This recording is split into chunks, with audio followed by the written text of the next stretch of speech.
जय।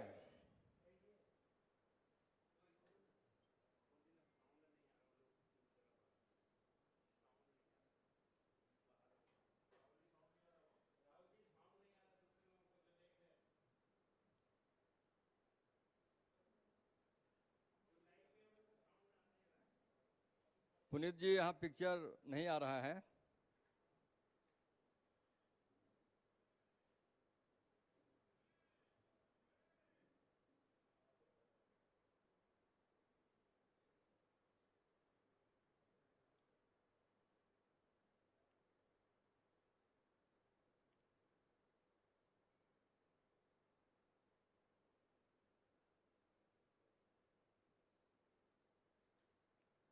मित्रों, जैसा कि आप सबको पता है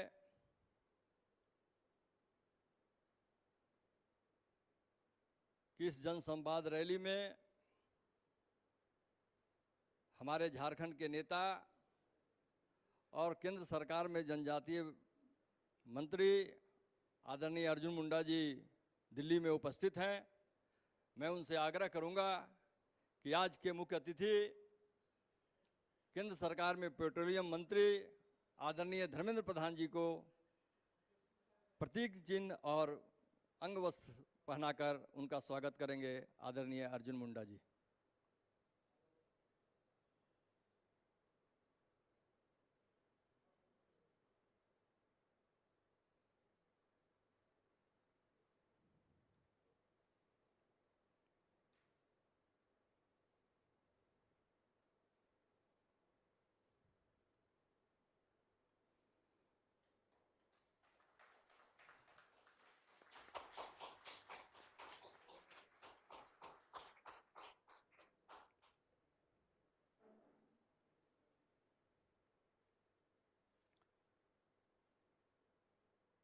आदरणीय पुनीत अग्रवाल जी, जो दिल्ली आईटी सेल के संयोजक हैं, मैं उनसे आग्रह करूंगा कि झारखंड के पूर्व मुख्यमंत्री और केंद्र सरकार में जनजातीय मंत्री आदरणीय अर्जुन मुंडा जी को पुस्तक और अंग वस्त्र देकर कृपया सम्मानित करेंगे। आदरणीय पुनीत अग्रवाल जी।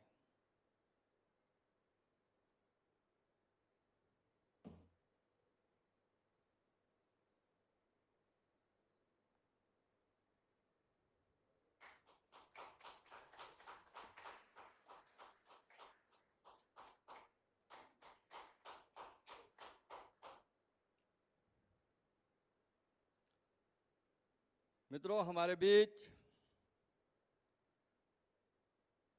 हमारे प्रदेश के अध्यक्ष और राज्यसभा सांसद आदरणीय दीपक प्रकाश जी उपस्थित हैं। मैं अपने पार्टी के प्रदेश के उपाध्यक्ष आदरणीय प्रदीप वर्मा जी से आग्रह करूंगा कि अपने प्रदेश अध्यक्ष जी को अंग वस्त्र और पुस्तक देकर सम्मानित करेंगे। आदरणीय प्रदीप वर्मा जी।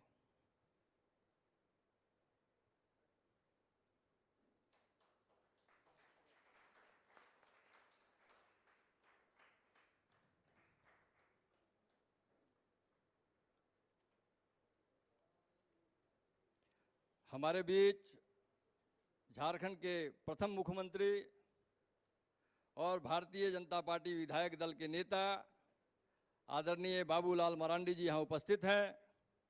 मैं अपने प्रदेश के युवा मोर्चा के अध्यक्ष अमित सिंह जी से आग्रह करूंगा कि अंग वस्त्र पहनाकर और पुस्तक देकर कृपया उन्हें सम्मानित करें।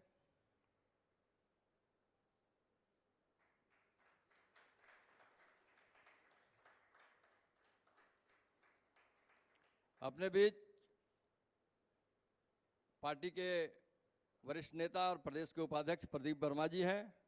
मैं योगेंद्र प्रताप जी से आग्रह करूंगा कि उन्हें अंग वस्त्र पहनाकर और पुस्तक देकर सम्मानित करें।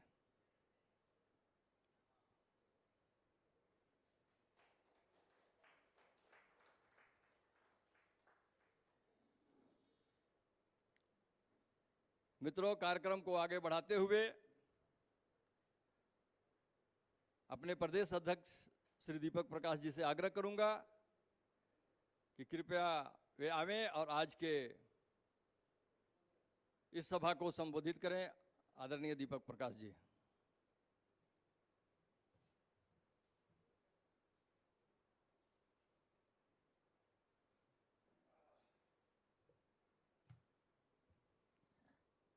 भारत माता की, भारत माता की, वंदे वंदे।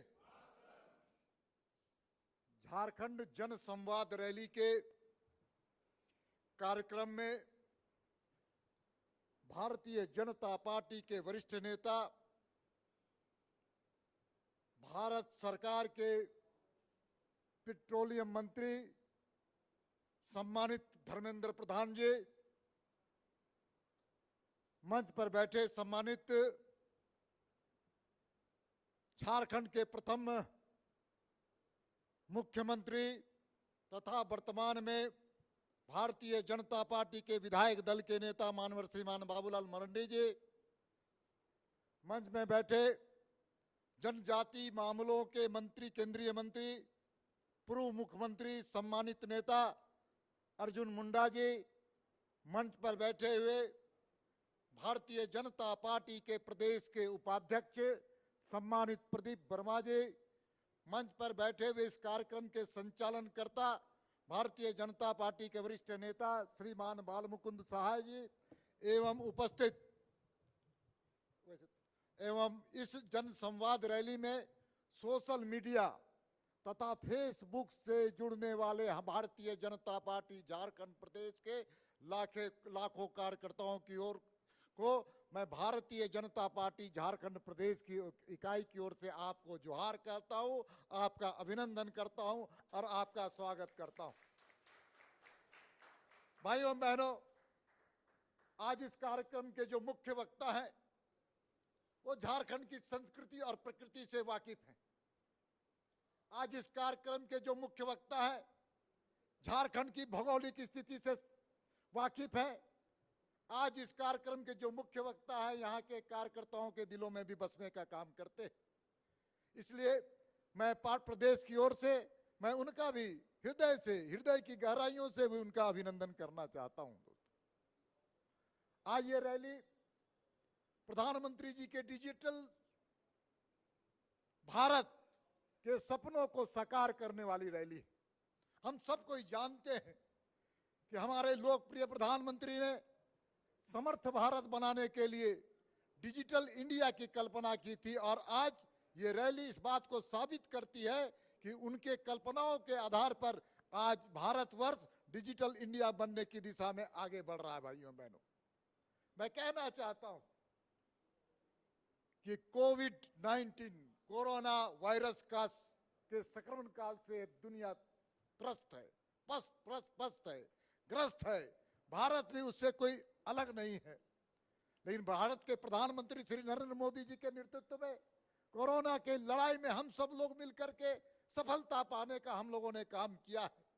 इसलिए कोरोना वायरस से अपने को भी बचाना है, परिवार को भी बचाना है, समाज को भी बचाना है। ये संकल्प प्रधानमंत्री जी के आह्वान के साथ देश की 136 करोड़ जनता ने लेने का संकल्प लिया है।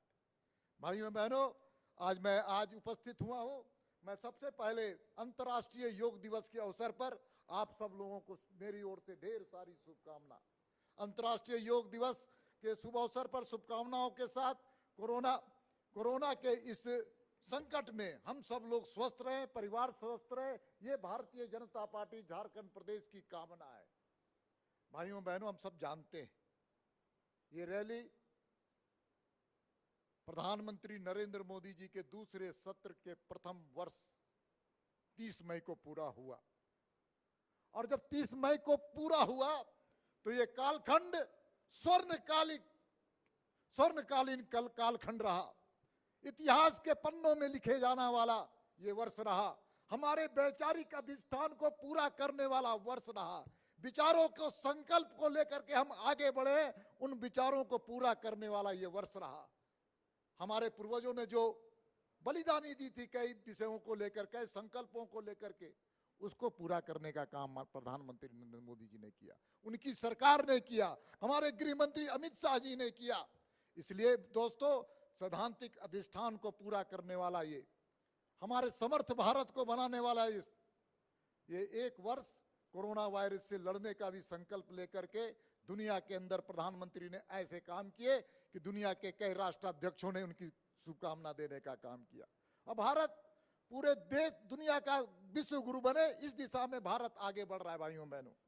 इसलिए एक नई भारत ने नई दिशा देने की काम की है, कोरोना के दुनिया को एक नई दिशा देने की काम की है। इसलिए दोस्तों मैं कहना चाहता हूं कि केंद्र सरकार गरीब, गांव, किसान, मजदूर, नौजवान और हम कह सकते हैं कि आज के कालखंड में प्रवासी मजदूरों के साथ न्याय करने का काम किया। ऐसे कई आर्थिक पैकेज देने का काम किया जिसके कारण आज भारत समर्थ भारत बनने की दिशा में आगे बढ़ा है, आत्मनिर्भर भारत बनने की दिशा में आगे बढ़ा है, आत्मनिर्भर झारखंड बनने की दिशा में आगे बढ़ा है। दोस्तों मैं जानता हूं इस रैली में पूरे विस्तार से हमारे मुख्य वक्ता इस विषय को रखेंगे और हम सब लोग उनका लाभ उठाएंगे। लेकिन भारतीय जनता पार्टी झारखंड प्रदेश में भारतीय जनता पार्टी में दोहरी भूमिका है। हम जहां केंद्र सरकार की उपलब्धियों को जमीन तक लाने का हम काम करेंगे, केंद्र सरकार की उपलब्धियों को जमीन तक हम लोगों को बताने का काम करेंगे और दूसरे तरफ हमारी भूमिका राज्य में विपक्ष की है। और विपक्ष की जब भूमिका है तो हम लोगों के राजनीति का उद्देश्य सकारात्मक है। हमारी राजनीति का उद्देश्य हम सकारात्मक राजनीति करते हैं और साथ ही साथ हम कह सकते हैं कि जब संकट आता है कोरोना संघर्ष की तरह तो हम रचनात्मक हमारी भूमिका होती है। हम रचनात्मक भूमिका अदा करते हुए ऐसे लोगों को कई ऐसे काम हम लोगों ने किया है, आहार देने का काम किया है। ये आज झारखंड की जनता आज उन चीजों को याद करती है, स्मरण करती है और आज भी आए भारतीय जनता पार्टी का एक एक कार्यकर्ता अपने अपने अपने परिवार की चिंता ना करते हुए उनकी चिंता कर रहे हैं जिनको जरूरत है इन चीजों का। दीनदयाल जी के अंत्योदय के सपनों को साकार करने के लिए पार्टी के कार्यकर्ता लगे हुए। लेकिन दुर्भाग्य है इस राज्य का भी, ये राज्य में हम विपक्ष में हैं और जो बैठी हुई सरकार है, सत्ता में बैठी हुई सरकार हेमंत सोरेन की सरकार, और हेमंत सोरेन की सरकार एक ऐसी सरकार है जिसको हम कह सकते हैं कि उनके शासन काल में उग्रवाद का तांडव पूरे प्रदेश में फैलते चले जा रहा है। साथ ही साथ यहाँ पर किसानों के सवाल पर यहाँ पर किसानों को परेशान किया जा रहा है। महिलाओं के सशक्तिकरण के लिए कई योजनाओं को बंद करने का काम किया गया है। इसलिए दोस्तों हम कह सकते हैं कि ये सरकार महिला विरोधी, किसान विरोधी, मजदूर विरोधी, नौजवान विरोधी है और निरंकुश सरकार है जहां कानून व्यवस्था पर चरमराई हुई है। इसलिए दोस्तों मैं आज के संदर्भ में इतना ही कहना चाहता हूं कि इस कोरोना की लड़ाई में हम भी स्वस्थ रहें, परिवार स्वस्थ रहे, झारखंड स्वस्थ रहे। हम जानते हैं कि हम आने वाले दिन में हमारे पास कई ऐसी चुनौतियां भी आएंगी और उस चुनौतियों को अवसर में बदलने का काम भारतीय जनता पार्टी के कार्यकर्ता करते हैं। हम कोरोना के संघर्ष के लिए हम लोगों के पास जनसंपर्क का काम भी कर रहे हैं। हम प्रधानमंत्री जी के पत्र को भी ले जाकर करने का काम करते हैं और साथ ही साथ इम्यूनिटी को बढ़ाने के लिए हम और चीजों का भी हम लोगों ने जबरदस्त ढंग से वितरित करने का काम किया। मित्रों आज मैं इतनी कहकर अपनी बातों को समाप्त करना चाहता हूं कि आने वाले समय में हम केंद्र सरकार की उपलब्धियों को जमीन तक पहुंचाने का काम करेंगे, मोदी जी के सपनों को साकार करेंगे, माननीय नड्डा जी के सपनों को साकार करेंगे और साथ ही साथ यहाँ पर हम ऐसे विपक्ष की भूमिका में रहेंगे कि किसी प्रकार का अगर जन विरोधी इनकी नीतियां रहेंगी तो उस पर हमला भी बोलने पर हम कभी परहेज नहीं करेंगे। मित्रों इन्हीं शब्दों के साथ मैं अपनी वाणी को विराम देता हूं। जय झारखंड, जय भारत।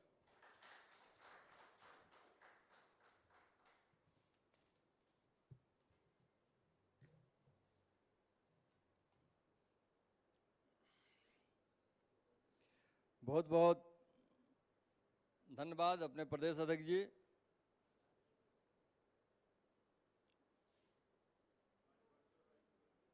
मित्रों इस कोरोना महामारी में हमारे पार्टी के नेता, हमारे पार्टी के कार्यकर्ता जब से यह शुरू हुआ तभी से लगे हुए हैं। इसके विस्तृत निवेदन के लिए हम पार्टी के प्रदेश के उपाध्यक्ष आदरणीय प्रदीप वर्मा जी से आग्रह करेंगे कि वे आवें और आप सबों के बीच विनम्र निवेदन करें कि पार्टी ने और भारतीय जनता पार्टी के कार्यकर्ताओं ने अभी तक राज्य की जनता के लिए क्या क्या किया।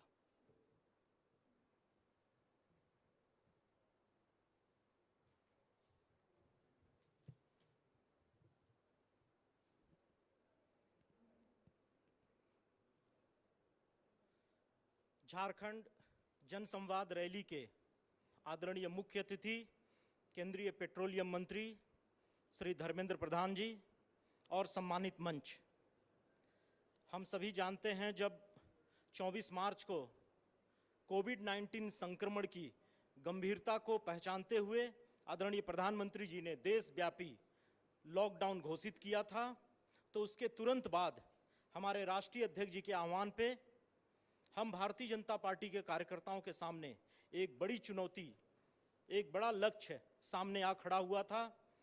हम अपने पड़ोस में किसी को भूखे सोने नहीं देंगे, इस भाव से भारतीय जनता पार्टी के कार्यकर्ता पूरे देश में राहत कार्यों में लग गए। अपने झारखंड प्रदेश में भी हमारे झारखंड के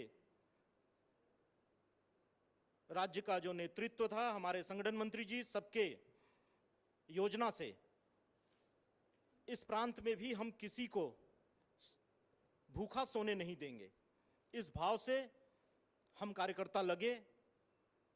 झारखंड प्रांत के सभी मंडलों में अन्न भंडार बनाए गए, सामुदायिक भोजनालय प्रारंभ किए गए और इस प्रकार सामुदायिक भोजनालयों के माध्यम से और मंडलों में अन्न भंडार बना करके अन्न इकट्ठा करके 27 लाख घरों तक ये अनाज पहुंचाए गए।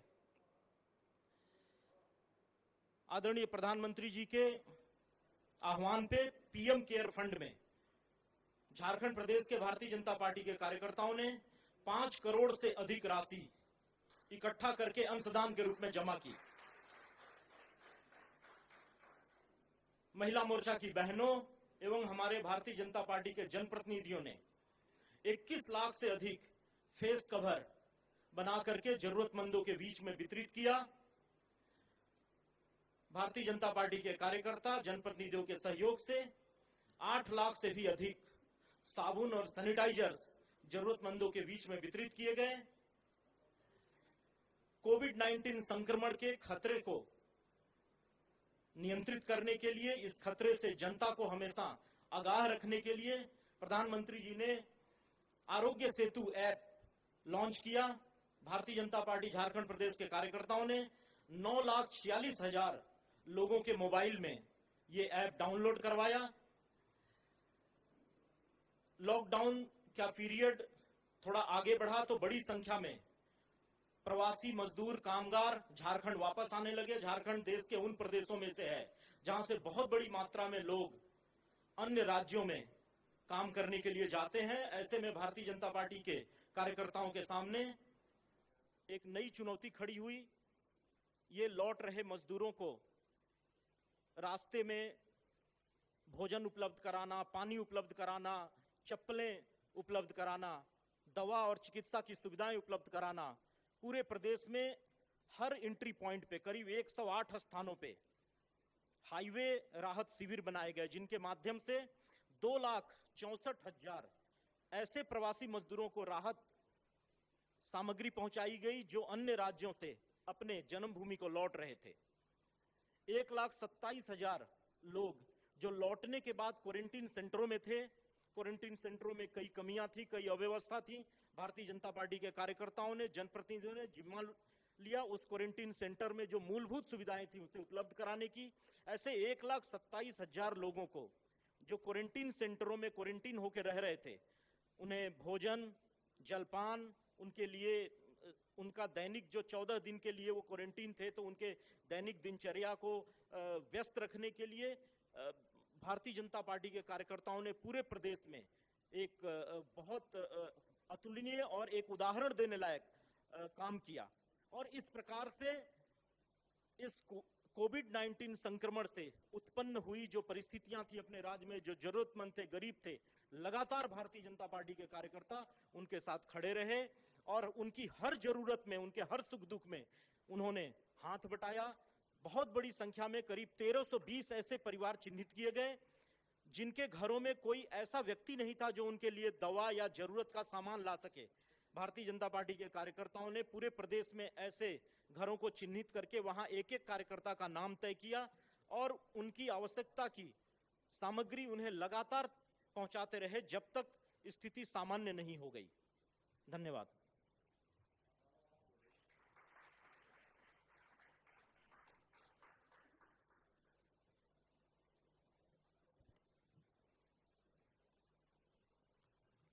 मित्रों, हमारे बीच झारखंड के नेता और केंद्र सरकार में जनजातीय मंत्री आदरणीय अर्जुन मुंडा जी उपस्थित हैं। मैं उनसे आग्रह करूंगा कि आज के इस सभा को संबोधित करें। आदरणीय अर्जुन मुंडा जी।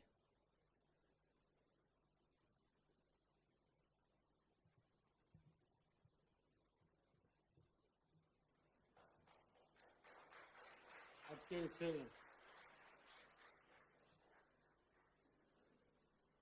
वर्चुअल रैली में मुख्य वक्ता, मुख्य अतिथि, मंत्री परिषद में वरिष्ठ सहयोगी आदरणीय धर्मेंद्र प्रधान जी, झारखंड प्रदेश के प्रदेश अध्यक्ष दीपक प्रकाश जी, आदरणीय बाबूलाल मरांडी जी, मंच का संचालन कर रहे हमारे बालमुकुंद सहाय जी और रांची में उपस्थित सभी वरिष्ठ नेता एवं कार्यकर्तागण और इस रैली के माध्यम से जुड़े हुए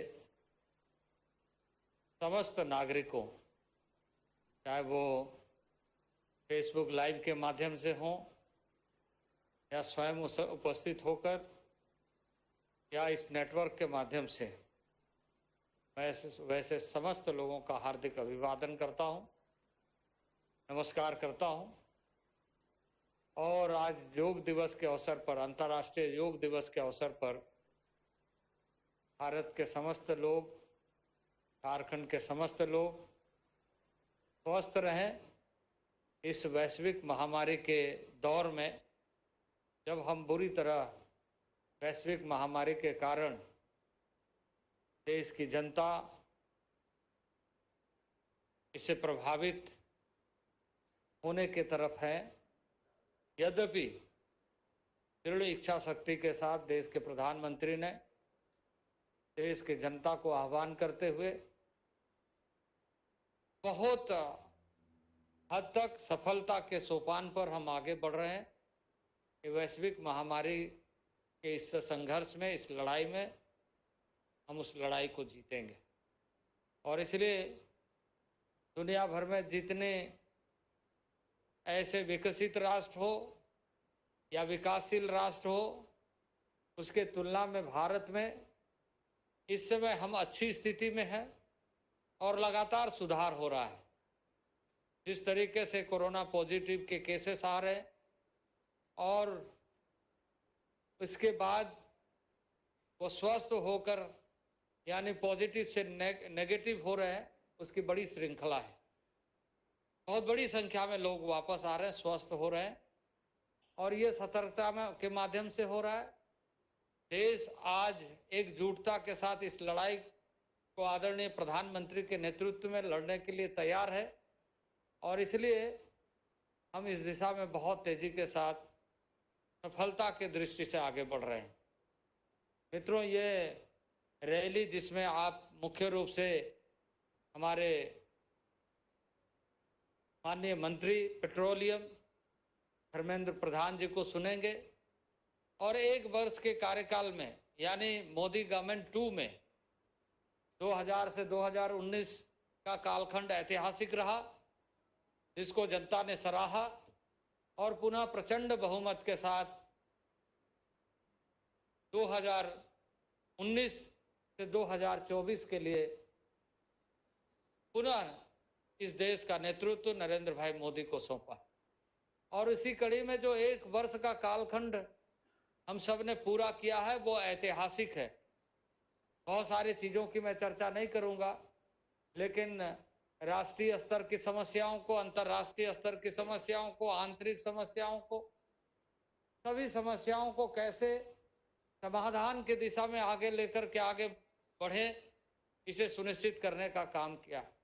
पहली बार देश की जनता को यह गौरव प्राप्त हुआ है कि कश्मीर से कन्याकुमारी तक अब भारत एक है और भारत के लोग अब खुले रूप से, संवैधानिक दृष्टि से, व्यवस्था के दृष्टि से, हर दृष्टि से ये कहने के लिए कि हम भारतवर्ष एक अखंड भारत की तरफ बढ़े हैं। मित्रों, कश्मीर का मसला बहुत लंबे समय तक उलझा हुआ था, लेकिन आदरणीय प्रधानमंत्री नरेंद्र भाई मोदी के नेतृत्व में धारा 370 को विलुप्त करते हुए, धारा 370 के जो अधिकार प्रदत्त थे उसे वापस करते हुए यह सुनिश्चित करने का काम किया कि जो पाबंदियां कश्मीर के लोगों के ऊपर में थी, या देश की जनता जिस भावना से कश्मीर को देखते हुए उसकी प्रगति चाहते थे, उसमें जो रुकावट थी उसे समाप्त करने का कोशिश। आज वह स्वतंत्र प्रदेश के रूप में वहां के लोगों को एक नया माहौल मिल रहा है, नए तरीके से समझने का और आगे बढ़ने का मौका मिल रहा है। तो इस तरह की कई चीजों के बारे में इस एक वर्ष में फैसला हुआ। बहुत दिनों से लोगों की यह आशा थी कि हमारा राम मंदिर बनना चाहिए। राम मंदिर का फैसला उच्चतम न्यायालय के माध्यम से जो प्राप्त हुआ, और जिस तरीके से भारत सरकार ने आदरणीय नरेंद्र भाई मोदी के नेतृत्व में यह सुनिश्चित करने का काम किया कि जो एविडेंस है और जो सच्चाई है उसको सही तरीके से प्रस्तुत करते हुए इस बात को सुनिश्चित किया कि राम मंदिर भारत की एक आस्था का केंद्र और ऐतिहासिक धरोहर, जिसे हमें प्राचीन सभ्यता के साथ जोड़ता है, उस प्राचीन सभ्यता का जो एक भारत के लोगों की एक बहुत बड़ी भावना है कि वहां पुनः यह स्थापित होना चाहिए, राम मंदिर स्थापित होना चाहिए, उसका मार्ग प्रशस्त हुआ। ट्रस्ट बने और मंदिर का औपचारिक उद्घाटन भी वहां के मुख्यमंत्री, उत्तर प्रदेश के मुख्यमंत्री ने कार्य प्रारंभ करने की दृष्टि से किया है। तो इस दिशा में हम लगातार आगे बढ़ रहे हैं। वैश्विक क्षितिज पर हमारी स्थिति मजबूती से के साथ उपस्थित हुई है, उपस्थिति हमने दर्ज कराया है। आज भारत के अंदर एक स्वाभिमानी भारत का भाव को जगाने में देश के प्रधानमंत्री ने प्रमुख भूमिका निभाई है। आज इस कोरोना वायरस के समय में, इस वैश्विक महामारी के समय में पूरे देश को संगठित करते हुए, पूरे देश को किसी तरह की कठिनाई नहीं हो, इसका ध्यान रखते हुए 20 लाख करोड़ से अधिक का पैकेज माननीय प्रधानमंत्री ने घोषित किया है।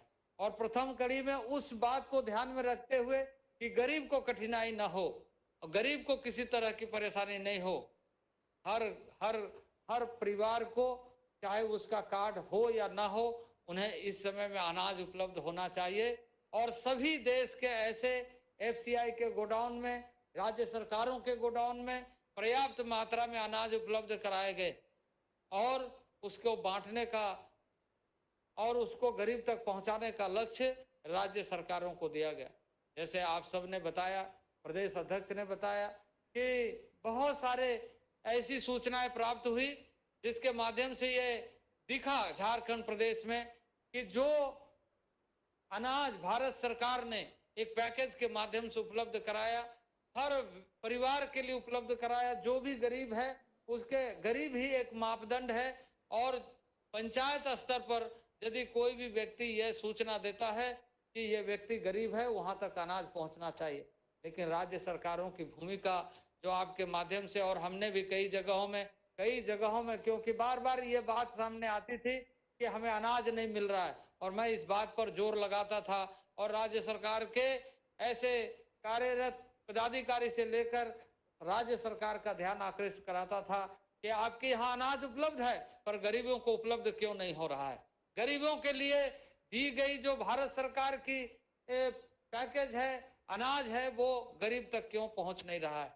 तो ये जो कमी हम सब ने देखा, इससे यह बात सामने आती है कि राज्य सरकार जब एक गरीब को उसके लिए रखी गई अनाज नहीं पहुंचा सकती है तो बाकी चीजों को कैसे पहुंचा सकेगी, इस बात को आप स्वयं अंदाजा लगा सकते हैं। और इस दृष्टि से हमें दिखाई दे रहा है कि झारखंड फिर एक बार अंधकार की तरफ बढ़ रहा है। तमाम घटनाओं का दौर चल रहा है, तमाम घटनाएं घट रही है, राज्य सरकार उन सारी चीजों को आगे बढ़ाने में विफल है। जो कार्य उस राज्य में विकास के हो रहे थे वो कार्य रुक गए हैं। तमाम तरह की सूचनाएं हम सबको मिल रही है। इसलिए राज्य सरकार को जहां इस बारे में ज्यादा ध्यान देने की जरूरत है वहीं उनकी निष्क्रियता सामने आ रही है। लेकिन हम भारत के और भारतीय जनता पार्टी के कार्यकर्ता के नाते इस संकल्प के साथ आगे बढ़ रहे हैं कि देश का नेतृत्व जैसे माननीय प्रधानमंत्री जी कर रहे हैं और जिनके नेतृत्व में देश आगे बढ़ रहा है, सामरिक दृष्टि से हम मजबूत हो रहे हैं, आर्थिक दृष्टि से आज यदि वैश्विक महामारी में यदि हम कुछ इस तरह की स्थिति, इस तरह के संकट का आशंका देख रहे हैं तो 20 लाख करोड़ के अर्थव्यवस्था में एक नए तरीके से हम कैसे आगे बढ़े उसका पैकेज का घोषणा भी हुआ है और यह भी सुनिश्चित करने का काम चल रहा है। और हम पूरे भारतवासी को यह आत्मविश्वास के साथ आगे बढ़ना है और आत्मविश्वास के साथ काम करना है कि आने वाले दिनों में हम पुनः पटरी पर अपने गाड़ी को लेकर के आएंगे और पूरे गति के साथ आगे बढ़ाएंगे। ये तत्कालिक रूप से हमारे सामने समस्याएं हमारे सामने कई बार कई तरह की आई है, लेकिन भारत अपने दृढ़ इच्छा शक्ति के साथ आगे बढ़ा है और इस समय तो एक मजबूत इरादे, एक मजबूत नेतृत्व हम सबके साथ है। और इस दृष्टि से हम कहेंगे कि आने वाले दिनों में हम निश्चित रूप से पुनः अपने भारत के उस अर्थव्यवस्था को पटरी पर ला करके आगे बढ़ाने का काम करेंगे। आने वाले दिनों में हमारे सामने चुनौतियां भी है और चुनौतियों के बीच में अवसर भी है। चुनौतियां जहां होती है वहां अवसर के रास्ते भी निकलते हैं। पगडंडियों से मुख्य सड़क तक जाने का कार्य भारतीय जनता पार्टी के कार्यकर्ता हम सब मिलकर के करेंगे। मित्रों, समय बहुत ज्यादा लेने की आवश्यकता नहीं है, पर मैं इस वर्चुअल रैली के माध्यम से, इस संवाद के माध्यम से फेसबुक में जुड़े हुए हमारे हजारों हजार कार्यकर्ताओं को यही आह्वान करूंगा कि आइए मिलकर के हम संकल्प लें कि इस संकट के घड़ी में भी हम आने वाले दिनों में एक विजेता के रूप में उभरेंगे। नए सूरज उगेगा और नए तरीके से हम विश्व क्षितिज पर उभर करके सामने आएंगे। इन्हीं शब्दों के साथ इस आयोजन के लिए मैं प्रदेश में उपस्थित समस्त लोगों को, जुड़े हुए समस्त लोगों को और खासकर आज इस कार्यक्रम में मुख्य अतिथि, मुख्य वक्ता के रूप में उपस्थित धर्मेंद्र प्रधान जी के प्रति आभार व्यक्त करते हुए अपने वाणी को विराम देता हूं। बहुत बहुत धन्यवाद। बहुत बहुत धन्यवाद आदरणीय मुंडा जी। मित्रों, हम सबों के बीच भारतीय जनता पार्टी विधायक दल के नेता और राज्य के प्रथम मुख्यमंत्री आदरणीय बाबूलाल मरांडी जी यहाँ उपस्थित हैं।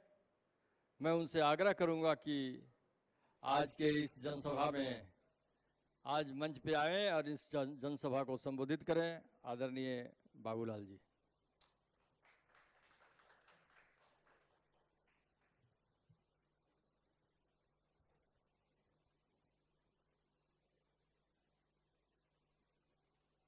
आज के कार्यक्रम की अध्यक्षता कर रहे प्रदेश के अध्यक्ष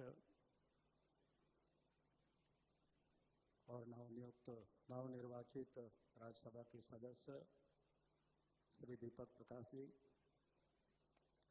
और आज के इस जनसंवाद रैली के मुख्य अतिथि भारत सरकार के पेट्रोलियम मंत्री श्री धर्मेंद्र प्रधान जी और भारत सरकार के मंच पर उपस्थित भारत सरकार के मंत्री और झारखंड प्रदेश के रहे पूर्व मुख्यमंत्री श्री अर्जुन मुंडा जी और मंच पर उपस्थित श्री प्रदीप वर्मा जी, मंच का संचालन कर रहे बाल मुकुंद सहाय जी और इस कार्यक्रम के संयोजन में लगे श्री योगेंद्र प्रताप जी और यहाँ पर उपस्थित तमाम बहनों और भाइयों और पुलिस के साथियों, और साथ ही आज राज्य के सभी मंडलों के कई क्षेत्रों में आज अपने साथ लोग जुड़े हुए हैं, उन सब को भी मैं अपनी ओर से बहुत बहुत बधाई देता हूं कि आप सब आज इस जन संवाद रैली में आप सब लोग जुड़े हैं।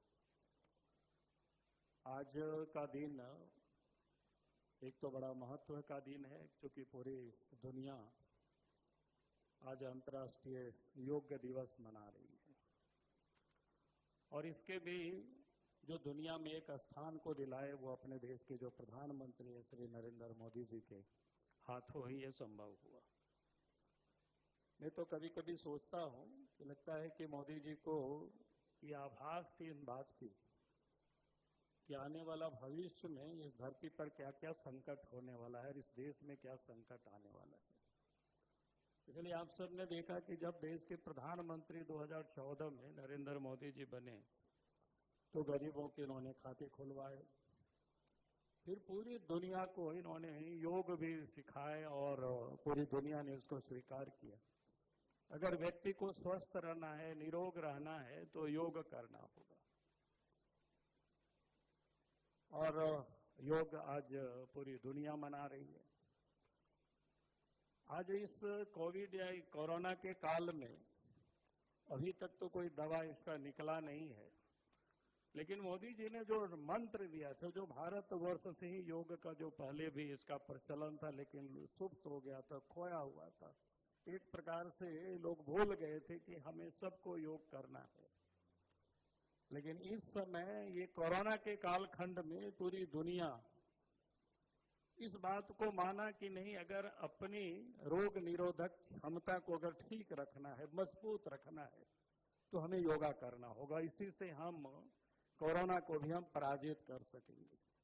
फिर आयुर्वेद जैसे कई काढ़ा पीने की, कई एक चीज खाने की जो बताए गए, तो मैंने इसलिए कहा कि मोदी जी को शायद पता था अंदर से कि दुनिया में क्या होने वाला है, कौन सा संकट आने वाला है और देश की संकट को भी वो जान रहे थे। इसलिए उस समय गरीबों के बैंकों से जोड़ा, उनके खाता खुलवाया और इस महामारी के समय उन गरीबों के खाते में पैसे भेजना, किसानों के खाते में पैसे भेजना, ये बड़ा जबरदस्त काम हुआ। हम इसकी कोई सोच नहीं सकते हैं कि ऐसा भी कोई परिस्थितियां पैदा हो। तो मैं इसलिए इतनी बात को थोड़ी यहाँ कहा कि क्योंकि आज अंतर्राष्ट्रीय योगा दिवस है और इसकी महत्ता क्या है ये हम सब लोगों ने जाना। अब सब लोगों की जुबान में आप जिससे भी कहीं भी आप जाएंगे, लोगों से चर्चा करेंगे तो सब कहता है कि कुछ नहीं तो योगा करो। योगा करते हो कि नहीं करते हो, यानी इस प्रकार की चाहे अब हर लोगों की जुबान में योगा। नहीं तो पहले लोग समझते थे कि कोई साधु महात्मा लोग हैं या कोई विशिष्ट जान है वही योगा करते हैं, लेकिन देश के प्रधानमंत्री ने इसको पूरी दुनिया में आम लोगों के समक्ष स्थापित किया है। ये इसलिए मैं समझता हूं कि इस कोरोना के काल में फिर अभी कोरोना के किस प्रकार से आप सबने किया, वो प्रदीप जी ने अभी हम सबको बताया। पूरे देश के कार्यकर्ता भारतीय जनता पार्टी के किस प्रकार से काम किया, वो भी किसी से छुपा हुआ नहीं है। भारतीय जनता पार्टी के कार्यकर्ता ने यह भी सिद्ध कर दिया कि हम सिर्फ राजनीति, सत्ता के लिए ही राजनीति नहीं करते, राजनीति हम करते हैं समाज की सेवा के लिए। और इस कठिन घड़ी में भी कार्यकर्ता एक जोखिम, अपने जान को जोखिम में डालकर कोई चिंता किए बगैर, प्रवाह किए बगैर अपनी जो सोशल डिस्टेंस और सामाजिक जो दूरियां बना करके, सामाजिक कह रहे हैं कि फिजिकल जो दूरी बना करके और फेस कवर लगा करके लोगों के बीच में जाना, राशन बांटना, ये सब भारतीय जनता पार्टी के कार्यकर्ता ने इस सब को काम करके दिखाया, यानी दुनिया को दिखाया। और मैं कह सकता हूं कि आज शायद कोई पॉलिटिकल पार्टी के वर्कर इस प्रकार की किसी ने कोई काम किया हो, ये बड़ी बात है। और झारखंड की क्या स्थिति है वो किसी से छुपा हुआ न। झारखंड में सरकार को बने हुए तो कोई बहुत दिन नहीं हुआ है और सरकार बनते ही इस प्रकार की महामारी आई, तो हम बहुत कुछ उसके बारे में काम किया, हम आकलन नहीं कर सकते थे। लेकिन कुछ काम ऐसे हुए जो सरकार से लोग उम्मीद करते हैं। सरकार से पहली लोगों की उम्मीदें क्या होती हैं कि अमन चैन राज्य में होगी, लॉ एंड ऑर्डर ठीक ठाक होगा, लेकिन जब से इस प्रदेश में हेमंत सोरेन के नेतृत्व में सरकार बनी है, यूपीए की सरकार बनी है, तो 40 से भी अधिक उग्रवादी घटनाएं घटी है, बड़ी बड़ी घटनाएं घटी है, कोई छोटी मोटी बातें नहीं है। और कहीं कोई दिखाई नहीं पड़ता है। उग्रवादियों की हलचल जो इस प्रदेश में कहेंगे कि चारों तरफ आप सुनाई पड़ रही है। तो मैं कह रहा था कि चोरी डकैती ये सब तो आम बातें हो गई है, हत्या ये सब तो आम चीजें हो गई है। यानी इन छोटी सी कालावधि में जिस प्रकार से इस राज्य में लॉ एंड ऑर्डर बिगड़ा है वो किसी से छुपा हुआ नहीं है। अगर इस हालत को रोका नहीं तो आप समझो आगे तो और स्थिति खराब हो सकती है। जब इस लॉकडाउन के समय में कोई घूमने में परहेज कर रहे हैं और तब ये लोगों ने आतंक मचा रखा है, तांडव मचा रखा है। तो पहला अगर आप कहें राज्य सरकार की इस लॉकडाउन के पीरियड में जो सरकार से लोगों की जो उम्मीदें होती है कि लॉ एंड ऑर्डर ठीक रहेगा, भय मुक्त होकर के लोग जीवन जी पाएंगे, लेकिन उस पर लोग आज भयाक्रांत है।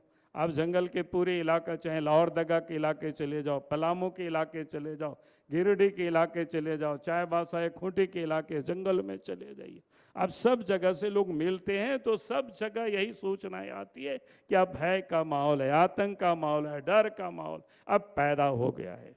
तो सरकार इस मोर्चे पर पूरी तरह से विफल रही है। अगर हम काम की बात करें तो पूरी जब से सरकार बनी है ट्रेजरी में इन्होंने ताला बंद कर दिया। पैसे पड़े हुए, जिन लोगों ने काम किया उन लोगों के लिए भी पैसे नहीं दे रहे हैं, आगे तो काम क्या होगा। तो इस सरकार से आप काम की क्या उम्मीद कर सकते हैं। इन 6 महीनों में तो 6 महीना तो नहीं हुआ है, अब 6 महीना होने को ही चला है, लेकिन इतना 6 महीनों के होते होते ये जो काम लोग कहते हैं ना पूत के पांव पालने में ही जाना जाता है, तो आप ये समझ में आ गया सरकार किस प्रकार से काम करेगी, कैसे काम करना चाहती है। अब आप देखिए इस कोविड के समय में भी अब झारखंड एक गरीब राज्य है, हर कोई जानता है, आधी आबादी यहाँ गरीबी रेखा से नीचे। जो जांच होती है वो यहाँ तो 4500 रुपया लगता है, जबकि देश के कई एक विकसित राज्यों में, बगल के बिहार है वहाँ कितना 2500 है, कर्नाटक में 2250 है।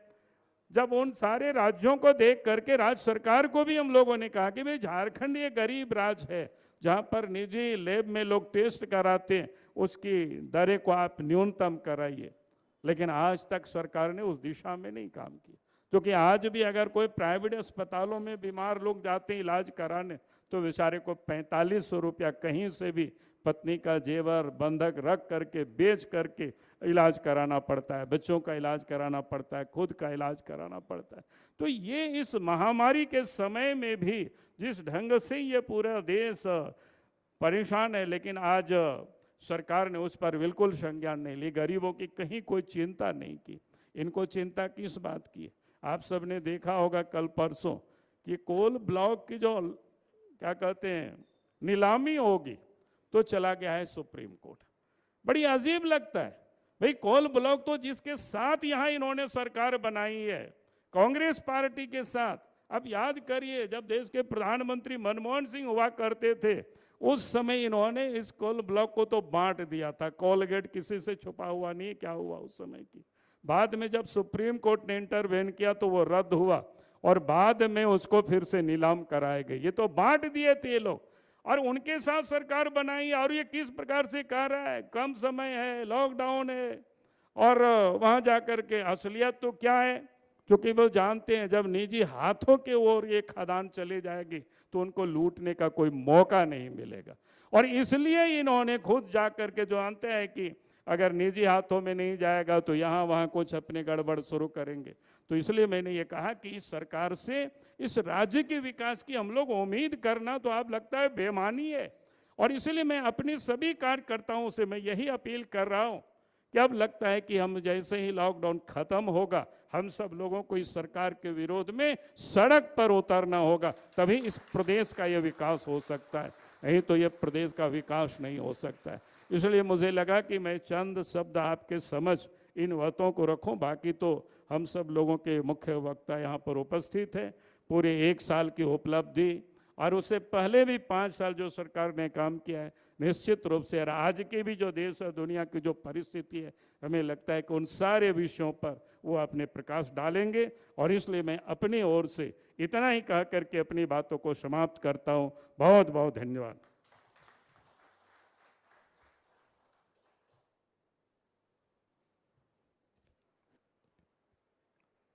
बहुत बहुत धन्यवाद आदरणीय बाबूलाल मरांडी जी। मित्रों, धीरे धीरे समय आगे बढ़ रहा है। अब हमारे मुख्य अतिथि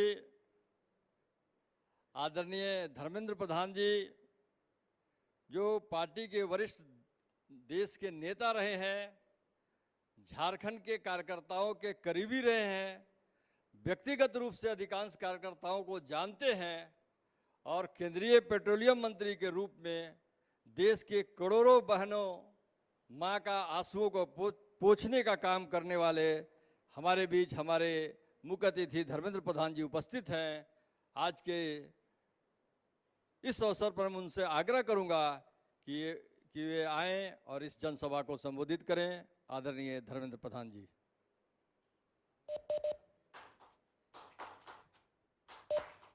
भारत माता की। धर्मेंद्र प्रधान जिंदाबाद। धर्मेंद्र प्रधान जिंदाबाद। धर्मेंद्र प्रधान जिंदाबाद। भारत माता की। झारखंड की इस जन संवाद के कार्यक्रम में वर्चुअल रैली के माध्यम से कार्यक्रम की अध्यक्षता करने वाले झारखंड प्रदेश के अध्यक्ष, नवनिर्वाचित राज्यसभा सदस्य, मेरे मित्र आदरणीय दीपक प्रकाश जी, दिल्ली में मेरे साथ उपस्थित देश के प्रमुख आदिवासी नेता, मोदी सरकार के आदिवासी व्यापार विभाग के मंत्री आदरणीय अर्जुन मुंडा जी, रांची में बैठे हुए झारखंड की विरोधी दल की नेता, झारखंड की पहला मुख्यमंत्री, हम सभी के नेता आदरणीय बाबूलाल मरांडी जी, मंच पे बैठे हुए प्रदेश की उपाध्यक्ष प्रदीप वर्मा जी, आज की कार्यक्रम के संचालक मेरे मित्र भाई बालमुकुंद सहाय जी, इस वर्चुअल रैली में जुड़े हुए पार्टी के राष्ट्रीय सह संगठन मंत्री आदरणीय सौदान सिंह जी, झारखंड प्रदेश के संगठन मंत्री आदरणीय धर्मपाल जी, लोकसभा की सदस्य मित्रगण, राज्यसभा की सदस्य मित्रगण, विधायक, पूर्व मंत्री, पूर्व विधायक, स्थानीय निकाय की चुने हुए प्रतिनिधि मित्रगण और इस टेक्नोलॉजी की प्लेटफॉर्म पे जुड़े हुए झारखंड की लाखों कार्यकर्ता भाइयों और बहनों, मैं भगवान बिरसा मुंडा की इस पवित्र जन्मभूमि झारखंड, झारखंड को लंबे संघर्ष के बाद हम सभी के प्रिय नेता अटल बिहारी वाजपेयी जी ने एक रूप दिया, एक जन आकांक्षा को स्वीकृति दिया, ऐसे झारखंड प्रदेश में आपके साथ संवाद करने का आपने मेरे को मौका दिया, आपने मिलने का अवसर दिया। मैं इसके लिए भारतीय जनता पार्टी की राष्ट्रीय अध्यक्ष माननीय जगत प्रकाश नड्डा जी को और प्रदेश के तमाम कार्यकर्ताओं को, वरिष्ठ नेताओं को मैं आभार प्रकट करता हूं, आप लोगों को धन्यवाद देता हूं। मित्रों, आज के अवसर है मोदी सरकार की दूसरी पक्ष की पहला साल की उपलब्धियों के बारे में, कामकाज के बारे में हिसाब देने के लिए हम लोग आज जनता के सामने इकट्ठा हुए हैं। शायद भारत की प्रजातंत्र में मोदी जी ऐसा ही एक नेता है, ऐसा ही एक प्रधानमंत्री है जिन्होंने जब आशीर्वाद के लिए 2013 में जनता के पास गए थे, 2014 में गए थे, तब उन्होंने एक वादा जनता के सामने किया था। आपके आशीर्वाद चाहिए। देश की स्थिति के बारे में उन्होंने वर्णन किया था, देश की आकांक्षाओं के बारे में वर्णन किया था और देश को यह विषय का वादा दिया था, आप हमें आशीर्वाद करिए, हम अच्छे दिन लाएंगे, जनता की जीवन में परिवर्तन करेंगे। परिवर्तन किए नहीं किए, सालाना हम अपना रिपोर्ट आपके पास देने आएंगे। दिल्ली में सरकारें बनती थी, 5 साल के बाद लोग दोबारा चुनाव के समय में दिल्ली की सरकार को याद करते थे, लेकिन मोदी जी ने सरकार की परिभाषा को बदला, संवाद की परिभाषा को बदला, तरीके को बदला। उन्होंने जो वादा किया था कि मैं जनता के सामने मेरे कामकाज का ब्यौरा दूंगा, अगर आपको पसंद हुआ तो दोबारा मेरे को आशीर्वाद करिएगा। 2019 में फिर उसी विषय को लेके गए। 2014 में मित्रों जितने जन आशीर्वाद मिला था उससे ज्यादा जन आशीर्वाद 2019 में मिला।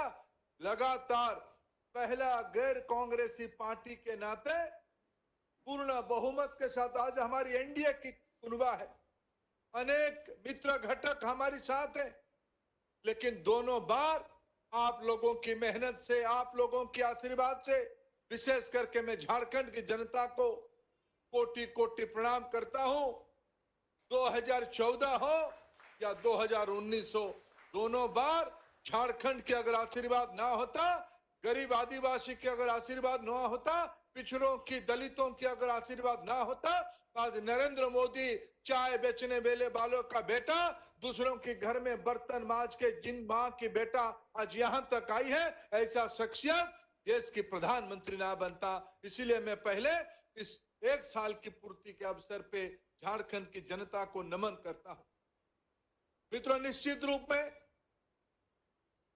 मैं तो पिछले, सही कहा बाबूलाल जी ने, 1 साल हो या पिछले 6 साल की हो, इसकी वीरा तो, इसकी जवाबदारी तो हमारे पास ऊपर है। उसकी रिपोर्ट तो आपके सामने हम रखेंगे ही, झारखंड की जनता के सामने रखेंगे।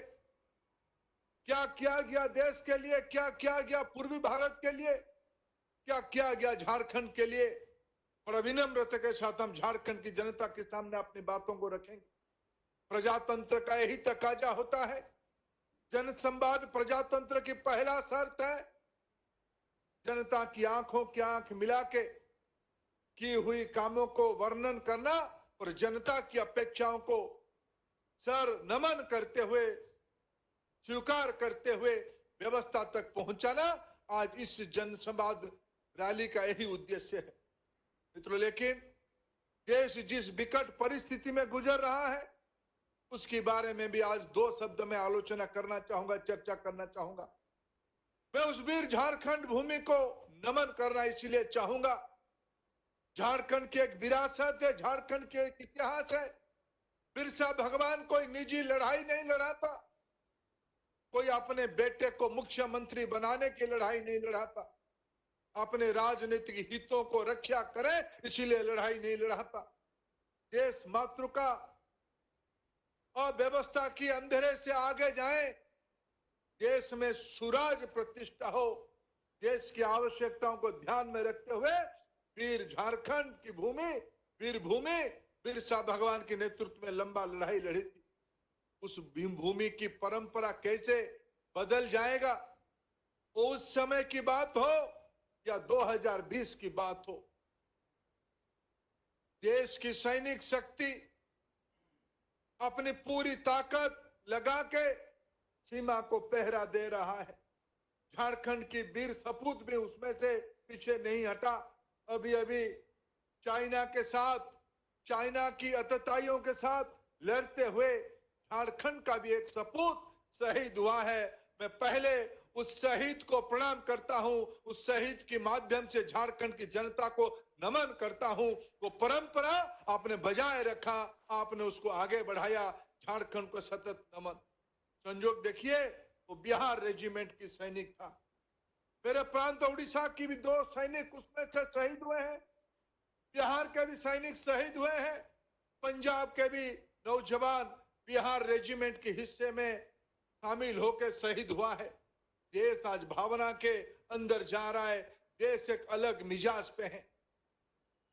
आज दल मत सब भूल के, घटना तो हुआ 15-16 को, आज हम 21 में इकट्ठा हुए हैं। जिन्होंने कभी चाइना के साथ समझौता किया था, अक्साई चीन में कोई घास नहीं उठता है, वह आक्रमण होने से क्या फर्क पड़ता है, भारत की कुछ हिस्सा कट जाए तो कट जाए, ऐसा कहने वाले लोगों की विरासत आज नरेंद्र मोदी जी को प्रश्न उठाता है कि नरेंद्र मोदी जी आप जवाब दो। नरेंद्र मोदी जी ने सारा विपक्ष पार्टियों को बुला के जवाब रखा, मन की बात रखा, देश की भावनाओं को रखा। आज संकट की क्षण में हम ऐसा कोई भी ना काम करें, देश की सैनिकों की मन टूटे, देश की हौसला में कोई समस्या आए, सैनिकों की जज्बा में कोई चुनौती आए। मित्रों, आज दुर्भाग्य की बात यही है, चंद राजनीतिक ताकत जो सदियों से पीढ़ी दर पीढ़ी देश की हितों को समझौते में ताक में रख के अपनी राजनीति करके आए हैं, जो कल तक चाइना की राजदूत के पास जाते हैं सलाह करने के लिए, वो आज मोदी जी को नसीहत देते हैं और राजनीति करते हैं, और उनकी बातों को कहां प्रशंसा होती है? प्रशंसा होती है पाकिस्तान की अखबारों में, पाकिस्तान की सोशल मीडिया में। मैं माननीय राहुल गांधी जी को प्रश्न पूछना चाहता हूं, राहुल जी, कभी आप जाते हैं चाइना की राजदूत के पास, बात को छुपाते हैं, जब प्रमाण मिल जाता है बात आप इधर उधर घुमा के मान जाते हैं। और आज क्या कारण है? आपकी बातों में पाकिस्तान में आपकी प्रशंसा होती है, पाकिस्तान में आपकी ताली बजती है। आपको शर्म आनी चाहिए। देश जब एकजुट है और एक सप्ताह हुआ है, और नरेंद्र मोदी जी ऐसा एक देश के नेता है जिनको देश के सामान्य लोगों की भरोसा है। उन्होंने 2 दिन पहले ही कहा है, मुख्यमंत्रियों के सम्मेलन में कहा है, देश के सैनिक बल वो पुराना दिनों में नहीं है। अपने सैनिकों को उन्होंने खुली छूट दी है। देश की अखंडता को सुरक्षित करने के लिए जो उचित कार्रवाई करने लायक चीज होगा उसको जरूर किया जाएगा। वो पुराना दिन नहीं है। आज देश की प्रधानमंत्री, देश की लाडले, देश की गरीबों की मसीहा श्री नरेंद्र मोदी है। जन जन की आस्था के केंद्र, विश्वास के केंद्र श्री नरेंद्र मोदी है। कांग्रेस पार्टी को और विफल गए कम्युनिस्ट पार्टी को सचेत होना चाहिए। कभी उन्होंने देश की मिजाज के साथ खड़े नहीं हुए। अरे जो लोग 60 की दशक में चाइना के साथ संघर्ष में चाइना की दलाली किए थे, चाइना की सैनिक शक्ति को स्वागत करने के लिए तैयारी कर रहे थे, आज वो फिर सपना देख रहे हैं भारत दुर्बल होगा, हम फिर मौका परस्त की काम करेंगे, हम फिर उन लोगों को स्वागत करेंगे। वो नौबत नहीं आएगी, वो स्थिति नहीं बनेगी। देश आज बदल चुका है। आज देश बदलते हुए देश अपनी ताकत के साथ उसकी पूरा जवाब देगा। मित्रों, आज विश्व एक विभीषिका के अंदर चल रहा है। विश्व की कोई ऐसा देश नहीं है जिस देश में कोरोना की प्रभाव नहीं पहुंचा है।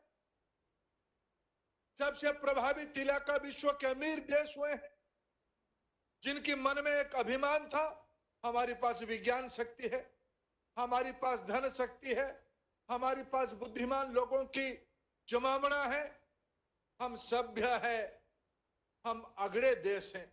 ऐसे सारा देश आज एक सवालिया निशान के अंदर घिरे हुए हैं। उस तुलना में अगर भारत को हम देखें, भारत आज विश्व की स्वास्थ्य व्यवस्था में एक अलग पैरामीटर खड़ा किया है, अलग बेंचमार्क खड़ा किया है।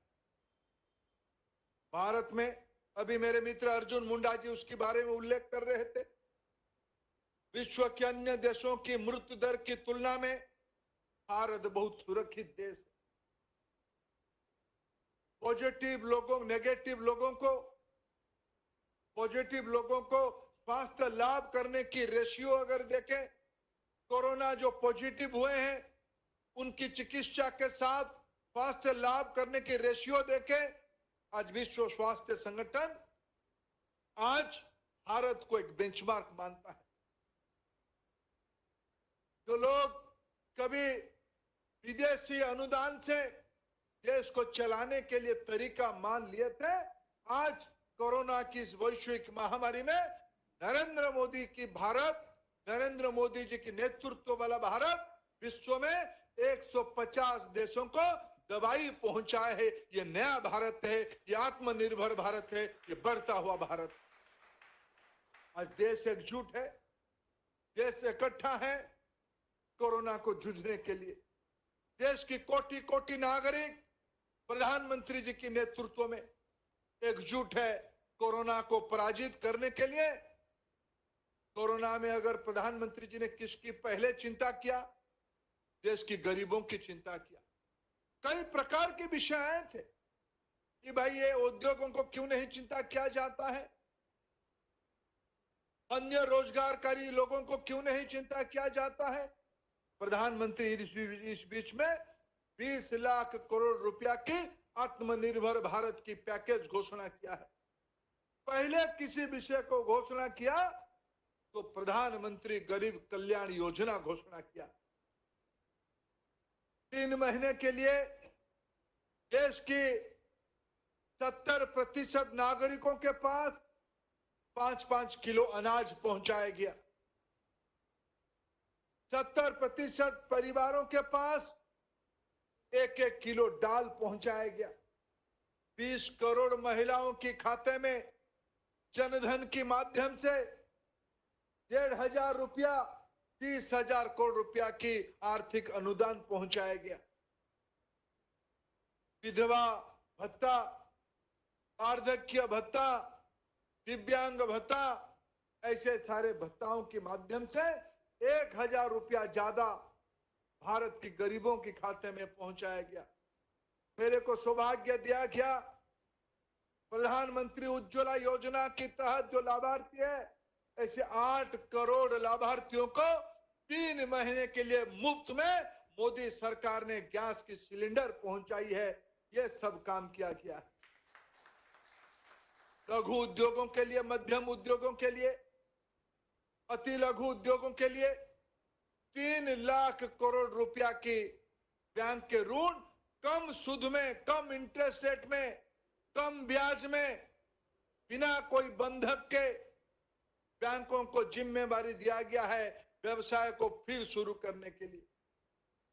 1 लाख करोड़ रुपया कृषि क्षेत्र में जो लोग नए नए उपक्रम करेंगे विपणन के लिए, मार्केटिंग के लिए, अगर रांची की कोई नौजवान अपने बाग में उपजने वाले साग सब्जी को एक कोल्ड चेन बनाने के लिए 5 कोल्ड स्टोरेज वाला गाड़ी खरीद के उसको रांची की बाजार, जामशेदपुर की बाजार, बोकारो की बाजार, कलकत्ता तक पहुंचाने के लिए कोई गाड़ी वगैरह की व्यवस्था करेगी। इस प्रकार के नए कामों के लिए 1 लाख करोड़ रुपया की व्यवस्था नरेंद्र मोदी जी ने इन 20 लाख करोड़ की पैकेज में किया है। मित्रों, स्लोगान देने से, मांग रखने से जिम्मेवारी पूरा नहीं होती है। श्रमिक ट्रेनों को उपलब्ध करा के झारखंड में रहे हुए, बिहार में रहे हुए, उत्तर प्रदेश में रहे हुए, उड़ीसा, बंगाल में रहे हुए लोगों को मोदी सरकार ने इधर लेके आया। मैं जानता हूं झारखंड की सरकार की उन दिनों में मन क्या था। हेमंत सोरेन जी की सरकार शाम को एक बात, सुबह एक बात कहे, शाम को उसमें पलट जाए। आखिर झारखंड की कामकाजी लोग जो देश के अन्य हिस्सा में थे वो कहां जाते? झारखंड नहीं आते तो कहां आते? झारखंड जब लौटे उनको संभालने की जिम्मेवारी क्या आपके पास नहीं थी मुख्यमंत्री जी? अन्य राज्यों के मुख्यमंत्री योगी आदित्यनाथ जी कोई कसर नहीं छोड़ा, नीतीश कुमार जी ने कोई कसर नहीं छोड़ा, उड़ीसा की सरकार ने कोई कसर नहीं छोड़ा। आपको क्या दिक्कत हुई थी हेमंत सोरेन जी झारखंडी भाई बहनों को जो बाहर कामकाज कर रहे थे उनको ले आने के लिए? समस्या हुई थी छत्तीसगढ़ में, समस्या हुई थी बंगाल में। जो लोग मोदी जी के ऊपर प्रश्न उठाते हैं कि भाई आप बता के क्यों लॉकडाउन नहीं किए और अचानक क्यों खोल देते हैं? 6 बार प्रधानमंत्री जी ने मुख्यमंत्रियों से चर्चा की, देश के कई सारे लोगों के साथ चर्चा किया, भारत सरकार की पूरा मंत्रिमंडल जिलाओं में चर्चा किया, सभी सरकारों ने, सभी नागरिकों ने साथ दिया। आज इसलिए कोरोना की मैनेजमेंट में, कोरोना को झेलने में, कोरोना को हराने में प्रधानमंत्री नरेंद्र मोदी जी की वैश्विक नेतृत्व, ग्लोबल लीडरशिप ध्यान में आती है। भारत में सीमाएं हैं, मैं ये नहीं कहूंगा कि भारत में किसी को कोई दिक्कत नहीं हुई, झारखंड में किसी को कोई दिक्कत नहीं हुई है, लेकिन ईमानदारी के साथ हम लोगों ने जनता की सेवा करने की काम किया है और उसको संभालने के लिए काम किया है। इसलिए देश आज फिर खुलने की रास्ता में है। काम धंधे, उद्योग, ये सब तेजी पकड़ने की राह में है। झारखंड भी उस राह में आगे बढ़ जाएगी। आज भी समय है। हेमंत सोरेन जी को, मुख्यमंत्री जी को, बाबूलाल जी ने तो कहा कोई उम्मीद ही नहीं रखना चाहिए, लेकिन प्रजातंत्र में वो लोग जब तक हैं तब तक आप लोगों की दबाव बनाए रखें। लेकिन हम तो अपेक्षा करेंगे झारखंड की उत्तरदायी जितना मोदी जी है उतने झारखंड की सरकार है, उस विषय को जिम्मेवारी ले, उसको काम आगे बढ़ाएं। मित्रों, मैं अगर कुछ विषय, कुछ जानकारी, कुछ तथ्य आपको पिछले 6 साल के बारे में बताऊं, कई सारा विषय अभी तो आप जनसंपर्क में, जन संवाद में चर्चा कर ही रहे होंगे। हम लोग जनता के आशीर्वाद इसीलिए 2019 में हमको दोबारा मिला, हमारे किए हुए कामों को हम लोगों के तक पहुंचा पाए।